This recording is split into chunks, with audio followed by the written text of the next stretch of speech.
અમદાવાદ મનપાની ચૂંટણી માટે ભાજપની સેન્સ પ્રક્રિયા સાયન્સ સિટીમાં ગોતા અને ગાટલોડિયા વોર્ડ માટે સેન્સ પ્રક્રિયા હાથ ધરાઈ છે। ગોતાના પૂર્વ કોર્પોરેટર અજય દેસાઈ, કેતન દેસાઈ દાવેદારી માટે પહોંચ્યા છે।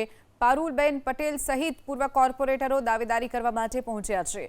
સહકારી ક્ષેત્રના આગેવાન બિપિન પટેલ પણ સેન્સ પ્રક્રિયામાં પહોંચ્યા છે। શાહીબાગમાં પણ સેન્સ પ્રક્રિયા ભાજપની ચાલી રહી છે, ત્યારે ભાજપના પૂર્વ ધારાસભ્ય ભૂષણ ભટ્ટના પુત્રએ પણ દાવેદારી નોંધાવી છે। ભૂષણ ભટ્ટના પુત્ર જયવલ ભટ્ટે પણ દાવેદારી નોંધાવી છે। ખાડિયા વોર્ડના ચારેય પૂર્વ કોર્પોરેટરે દાવેદારી નોંધાવી છે। પંકજ ભટ્ટ, નિકી મોદી, ગીત પરમાર, ઉમંગ નાયકે પણ દાવેદારી નોંધાવી છે। તો મણિનગરના પૂર્વ કોર્પોરેટર ચંદ્રકાંત ચૌહાણે ખાડિયા વોર્ડમાંથી દાવેદારી નોંધાવી છે। તો આ તરફ અમદાવાદની સરખેજ બેઠક પર ભાજપની સેન્સ પ્રક્રિયાને લઈ અને મોટા સમાચાર। જનરલ બેઠક પર ચૂંટણી લડવા અનુસૂચિત જાતિના 16 લોકોએ દાવેદારી કરી છે।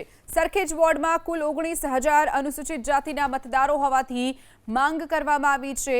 સરખેજ વોર્ડની 4 બેઠક પર ભાજપમાં 65 દાવેદારોએ ટિકિટ માંગી છે। ડોક્ટર અલ્પેશ સોલંકી, પ્રતિક ઝાલા, વિવેક પરમારે દાવેદારી નોંધાવી છે। આ તરફ રાજન ચૌહાણ, રાકેશ સૂર્યવંશી, હિરેન મકવાણા, ગોપાલ ચૌહાણે પણ દાવેદારી કરી છે। પારુલ મકવાણા, હિરેન સોલંકી, રમેશ વેગડા, નિકુંજ સોલંકીએ પણ દાવેદારી કરી છે। તો અરવિંદ પરમાર, જ્યોતિ વાણિયા, ભરત ચાવડા સહિતનાએ પણ દાવેદારી કરી છે। ગઈ ચૂંટણીમાં કોંગ્રેસે જનરલ બેઠક પર મંજુબેન સોલંકીને ટિકિટ આપી હતી। કોંગ્રેસના મંજુબેન સોલંકી માત્ર 100 મતે હાર્યા હતા। તો સરખેજ વોર્ડમાંથી પણ મોટા પ્રમાણમાં લોકોએ દાવેદારી કરી છે।